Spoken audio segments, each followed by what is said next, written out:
So my name is Chris Hobbick. I'm the Director of IT and Strategic Initiatives within the Department of Medical Molecular Genetics in the School of Medicine. And so I'm going to talk about the kind of non-traditional ways that we use REDCap within our group. So just a little background, we're in the Division of Hereditary Genomics, and then our laboratory is also the Indiana Genetics Biobank. Mostly we work with biorepositories that are funded by NIH, as well as private funders like the Michael J. Fox Foundation, the NCAA and DOD, and CTSI as well.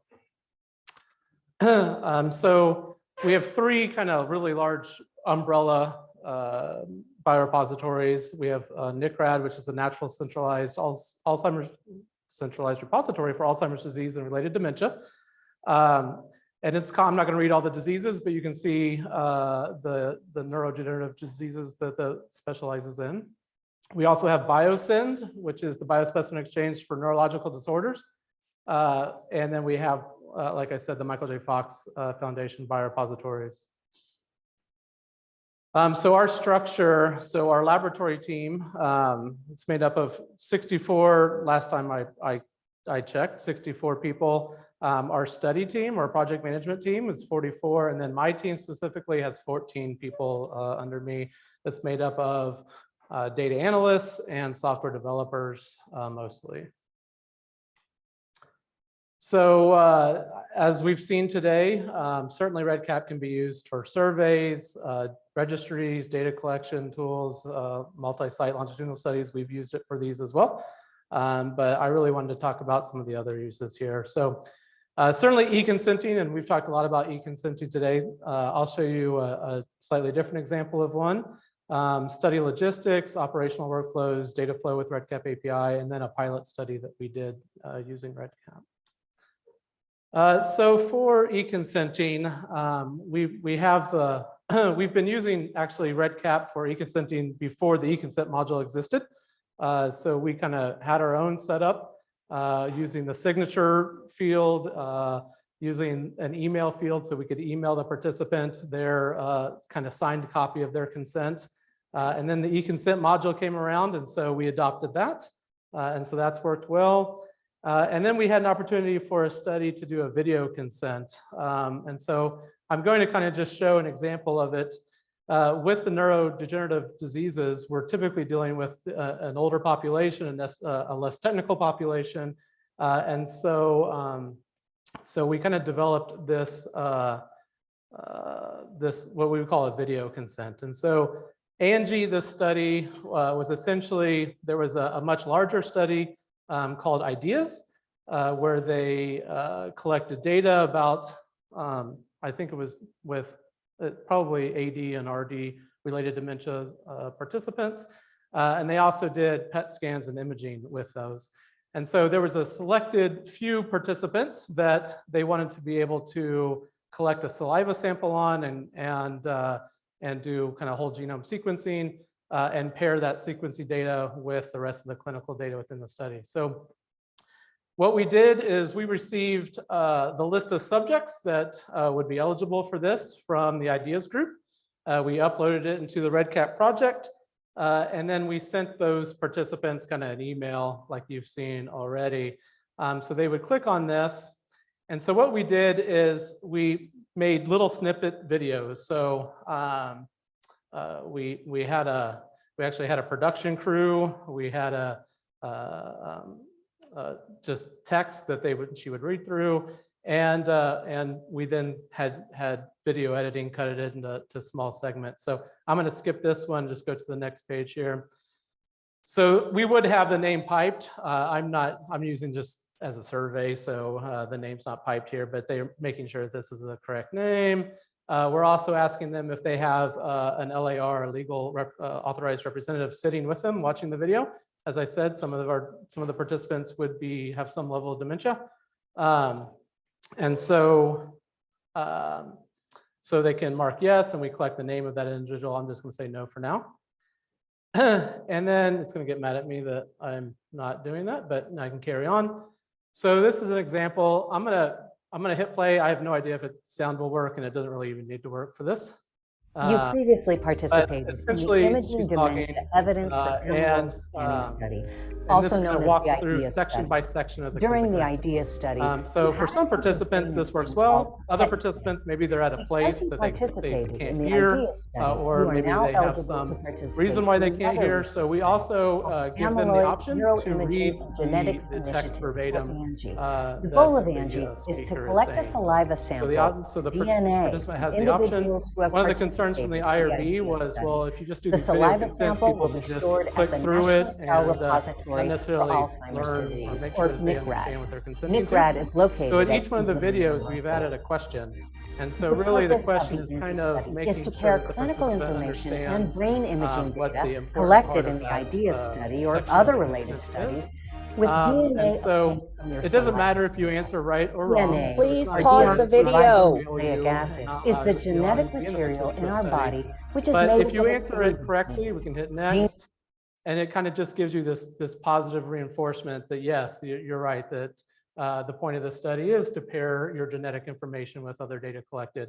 If I go back and change that answer to no, it's just kind of correcting them and just letting them know, no, this really is the point of the study. And so we do that throughout the consent process. And I believe we were able to consent, I think there was a couple thousand for this particular project. We have done, I went and looked and added up all of our consenting projects, and we have over 100,000 participants in various studies that we've consented through REDCap. Around 50,000 of them are for genetic testing opportunities. So usually with Parkinson's disease, we offer genetic testing, and participants can come and consent. We ship them a saliva sample. They get genetic testing done, and then we actually do genetic counseling and counsel those participants to let them know what the meaning of their findings were. So the other big portion of this was one that Brenda Hudson had talked about in the first talk around the Indiana Biobank. And that one, I believe we have around 40,000 participants that have consented. So study logistics. So another opportunity that we had, we really like to look at software and see, all right, this is the main purpose, but what else can we do with it? One of the needs that we found early on in our studies for the biorepository, we actually build and ship kits to multi-sites all over the world for the research studies. And the project managers, the coordinators, and the study teams would, there was too many requests that were coming by email. And when people send by email, it's not structured. And so what we did was develop some kit request modules. And so this is one for our PD study. So this is provided into the manual of operations for all of the sites. And then so when they need kits, they just log in, they click the URL, and then they choose their site. They can verify that this is the person and the address that it's supposed to be going to. So I can say yes and yes here. And then we give them a visual of which kits are needed for which visits based on also the study arm. And then we ask them what things do they need. So if maybe they need this, maybe they need a supplemental kit, and maybe they need some assessments or something. And so based on what they check here, we then ask them some further questions. We tell them what's in the kits so they can be sure that's really what they need. For the supplemental kits, we tell them what's in a supplemental kit. So these are just extra supplies to make sure that maybe a tube breaks or there's a tube missing from their kit, so they have some extras that they can go and grab from. And so we just kind of tell them right here, this is what you're going to be getting. Also, if there's some forms or other assessments that they need, they can order them through here. And so this is nice because then the site submits this. Our study team then would get a notification that there's a new order, and they can then go through. We actually have an internal instrument that they can use to track which person's been assigned to it, and this is done and been shipped. So we have last I checked 60, I think it's like 63 different kit request modules. Oh yeah, I put it right here, nice. And then we also have 10,000 submissions in total. So with those 63 studies, some of them are fairly small multi-site studies. Maybe it's 1, 2, 3 different sites.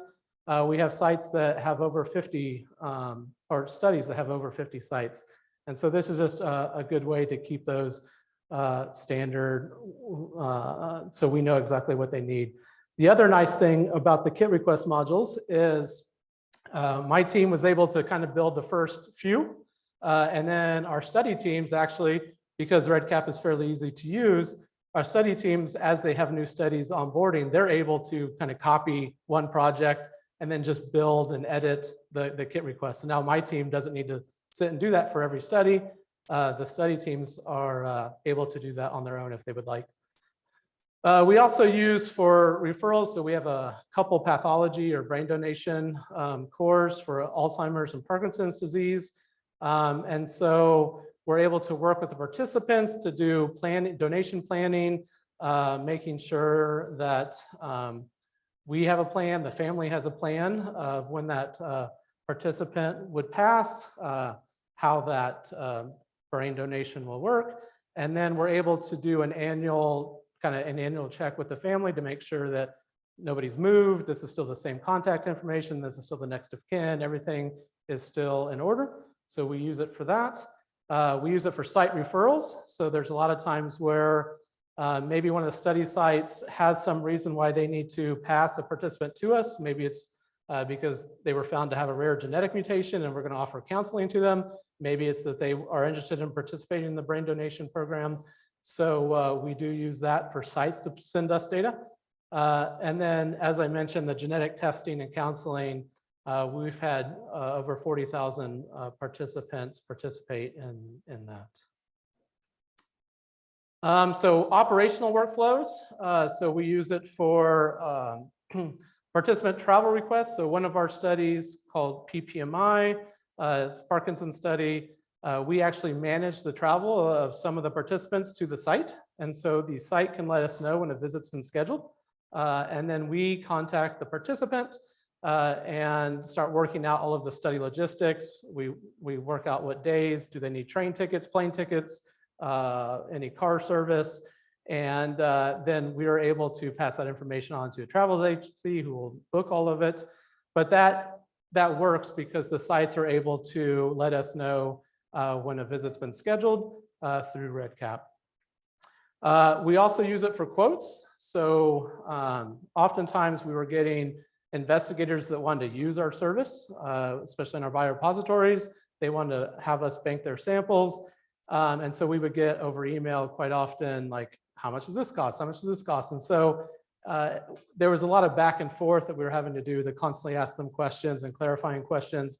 And so we had various REDCap projects that we built for the different studies where we could ask, again, that structured data set where we want, here's the questions we have, we want you to answer, and then we can go and build the quote and then provide that to you. Another one here, our specimen distribution tracking. So this was actually developed by someone in the audience here with Rose Case in the back, one of our project managers. So this is within our biorepository. We act as a warehouse. So we have all of these samples, research samples that come in, and then investigators can come to us and then get approval, and then we ship those samples out to them for their research. And so one of the issues is just managing all of the work that needs to be done around a distribution. Some are, going to local investigators here at IU, and so they're going to be picking them up by hand. Some are being shipped to other institutions within the country. Some are going overseas, and we have to deal with different documentation through customs. There's different contracts that need to be signed. And then there's a ton of QC just to get samples out the door. So if I log in here real quick. What am I doing here? So this should be, this is just taking us to one of the records in here. I just kind of, for most part, randomly selected a record here. But what this does is our study teams can alert our distribution team that there's a new request. And so they submit this sample request form, and they kind of just fill in who's the investigator getting the samples, what's the address, all of this kind of stuff.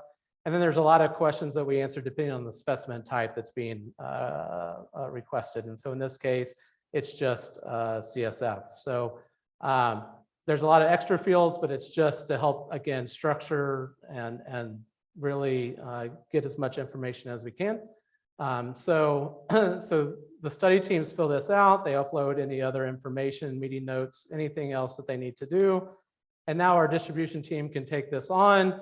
They can review what data has been entered and then start doing their part. While they're doing their part in parallel, there's also study teams need to go through and do the contracting, fill out any MTAs, make sure that those are signed from all institutions involved. And so all of this then is tracked in this REDCap project so that everybody's on the same page. So we're accidentally not sending samples before we should. And this just allows the process to be, have a lot of QC kind of built around it. Not to say that a distribution still isn't complicated, because it is, but at least this gives them some level of having everything in one place and in a structured manner. All right. We also are using it now for staff onboarding for certain applications. So we have a staff member on my team that trains new users on certain applications that we have. And so we can use Canvas and other applications that the university has, but we just used REDCap. And so we have actually videos of the training in REDCap. New users can go through, watch the videos. They can answer some questions that we have at the end to make sure that they understand, how the application should be used, and then they can sign off on it. This was also an example, I didn't show it in the thing, but this was an example of using the calendar function within REDCap. I can actually pull it up real quick, but I haven't seen too many people use the calendar, but this is kind of how our distribution team is able to keep track of which requests are going out on which day. So they stay plenty busy. All right, so data flow. So as there's been other talks around the API, I won't talk about how it works or anything, but we do have over 60 projects that we have API keys for. And then we use that for many reasons that we want to just control data flow. So we have data coming from our projects to other projects that we have. We have data coming from our REDCap project to actual external groups. So the Parkinson's Foundation has their own REDCap project, and so we're able to push data to their project as needed.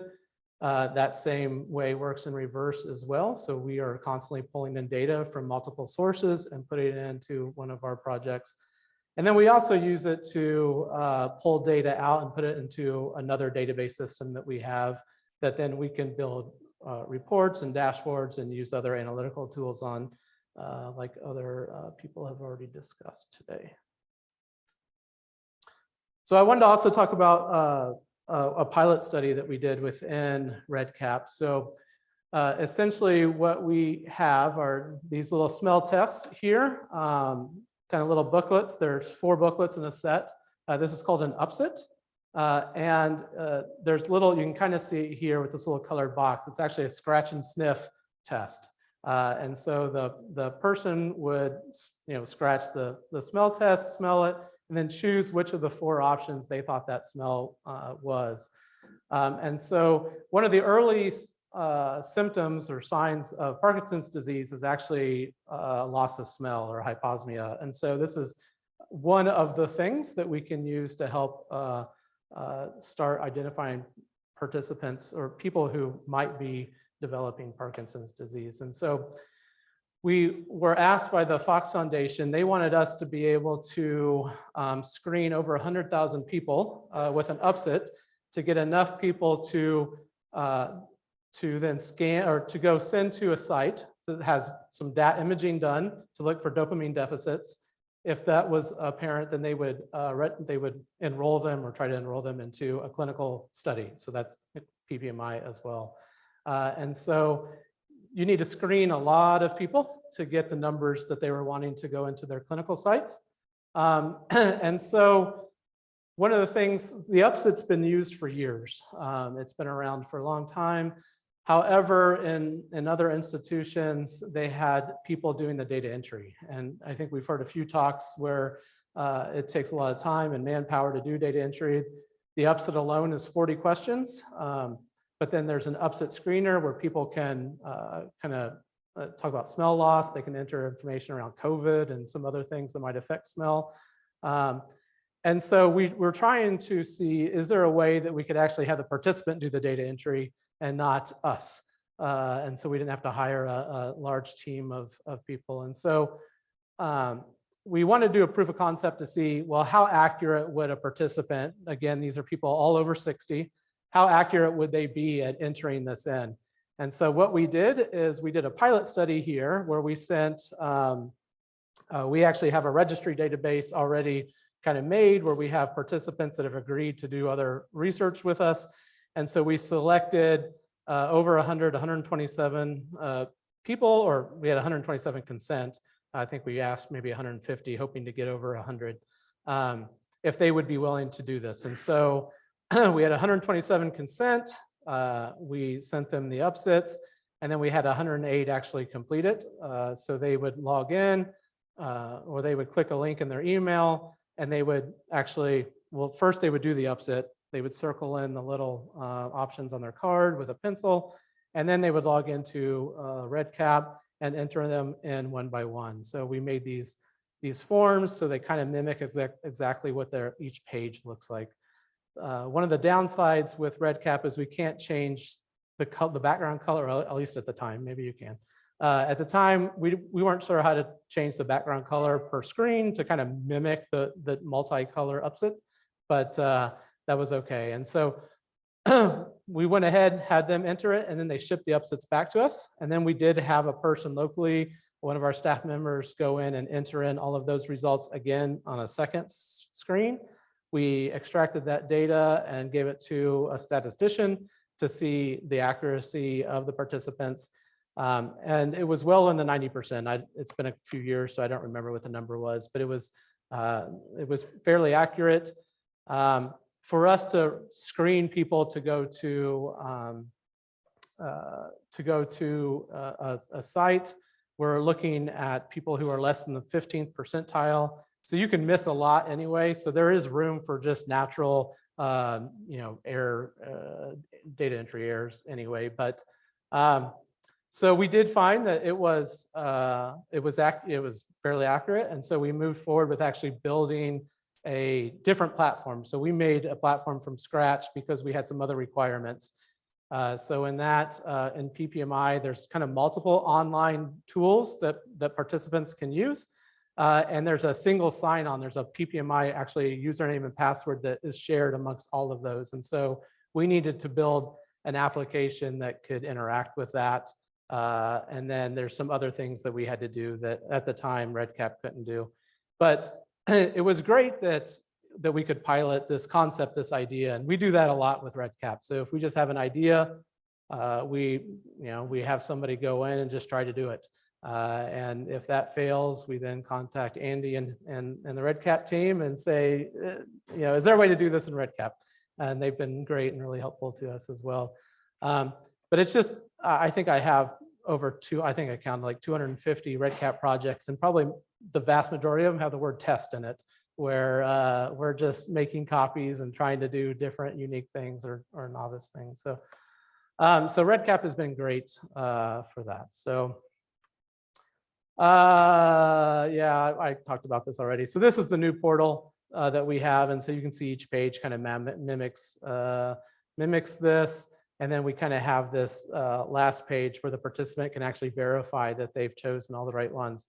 I will say, so this is in our own portal that we built. I will say that there was a group in Europe that is doing a aging brain study, and they're using REDCap. And so they took our REDCap project as a pilot and built it in theirs and actually added onto it. And they took our portal screenshots from our portal, and we're actually able to build this in REDCap in their system. So that was actually interesting. They kind of took it a step further than we did. But yeah, so far in our portal, we've had over 27,000 consent. And actually, this has been updated. So I made this, I think, on Monday, these numbers. And I looked today, and we're at 18,000 upsets completed. So it's just big volumes of people. We're able to work with the Fox Foundation to have commercials like on Wheel of Fortune and other advertising through multiple different TV and other conferences and other ways to Facebook and other social media. So, all right.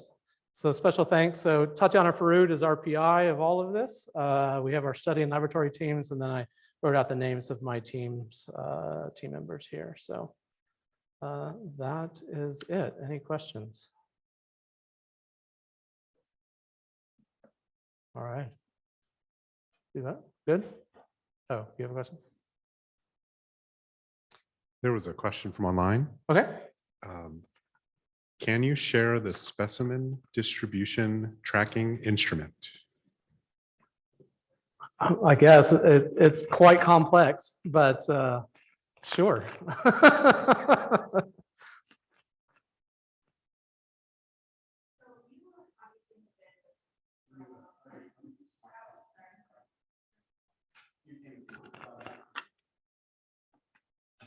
I'm already up.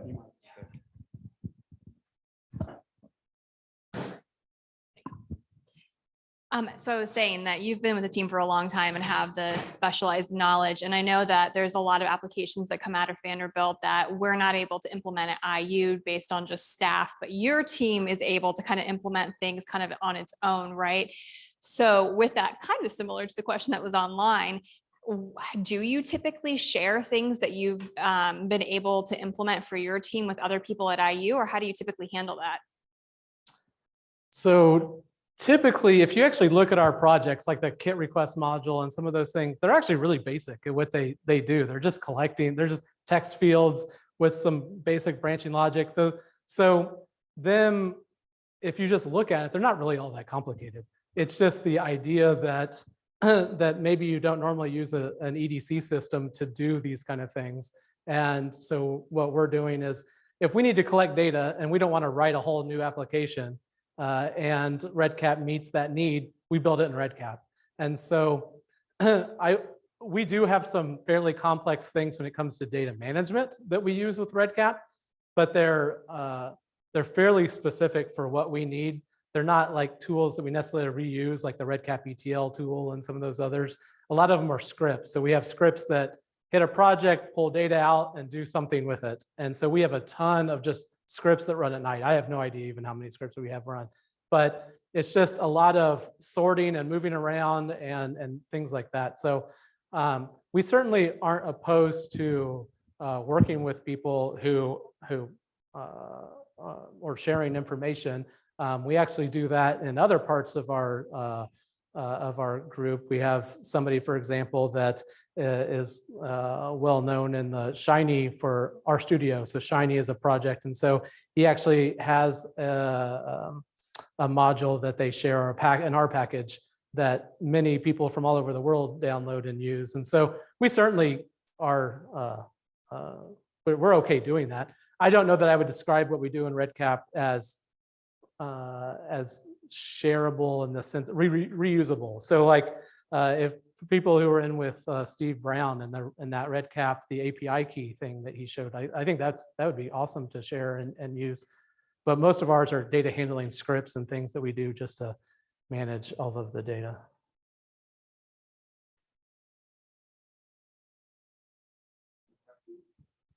Other questions? I have something online. Hang on one second. From online, can you give the name of the Shiny RStudio item mentioned? Shiny BS.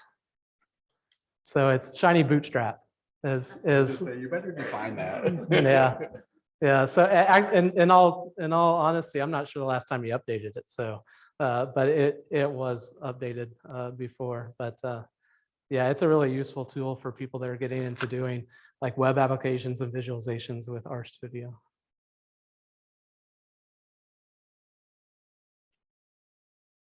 Good. Chris, thank you very much. All right. Thank you.